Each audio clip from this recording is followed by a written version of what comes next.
Hyderabad Uppal ring road ప్రయాణికులతో కిటకిటలాడుతుంది. సంక్రాంతి నేపథ్యంలో హైదరాబాదీలు సొంత ఇళ్లకు పయనమయ్యారు. బస్సులు ఎక్కేందుకు ప్రయాణికులు ఎగబడ్డారు. మరోవైపు కనీస సౌకర్యాలు కల్పించలేదని ఆర్టీసీ అధికారులపై ప్రయాణికులు మండిపడుతున్నారు. శ్రీ చైతన్య కాలేజ్ మేము ఇక్కడికి వచ్చి గంట పైన అవుతుంది. మాకు వరంగల్కి బస్సులు దొరకట్లేదు. పండుగ సమయంలో చాలా హడావుడి అయ్యేసరికి బస్సులు అస్సలు రావట్లేదు. గంట సేపటి నుంచి నిల్చొనే ఉంటున్నాం. చాలా కాళ్ళు వస్తున్నాయి, తిండి కూడా తినలేదు. సాయి ప్రియ, మేము కాలేజ్ నుంచి వస్తున్నాము. బస్సుల సౌకర్యం చాలా తక్కువగా ఉంది. ఎండ బాగా కొడుతుంది, తినలేదు. ఇంకా బస్సెస్ కూడా దొరకట్లేదు. చాలా వరకు వరంగల్కి వచ్చేటివి కూడా చాలా తక్కువగా ఉంటున్నాయి. మధ్యాహ్నం టైంలో అయితే అసలు రావట్లేదు.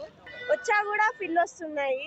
మాకు సీట్లు దొరకట్లేదు. కూర్చోడానికి అంటే కొంచెం కష్టంగానే ఉంది. మేమందరం కాలేజ్ నుంచి వస్తున్నాం, శ్రీ చైతన్య కాలేజ్. మేము ఇక్కడికి వచ్చి గంట పైన అవుతుంది. మాకు వరంగల్కి బస్సులు దొరకట్లేదు. పండుగ సమయంలో చాలా హడావుడి అయ్యేసరికి బస్సులు అస్సలు రావట్లేదు. గంట సేపటి నుంచి నిల్చొనే ఉంటున్నాం. చాలా కాళ్ళు వస్తున్నాయి, తిండి కూడా తినలేదు. సాయి ప్రియ, మేము కాలేజ్ నుంచి వస్తున్నాము. బస్సుల సౌకర్యం చాలా తక్కువగా ఉంది. ఎండ బాగా కొడుతుంది.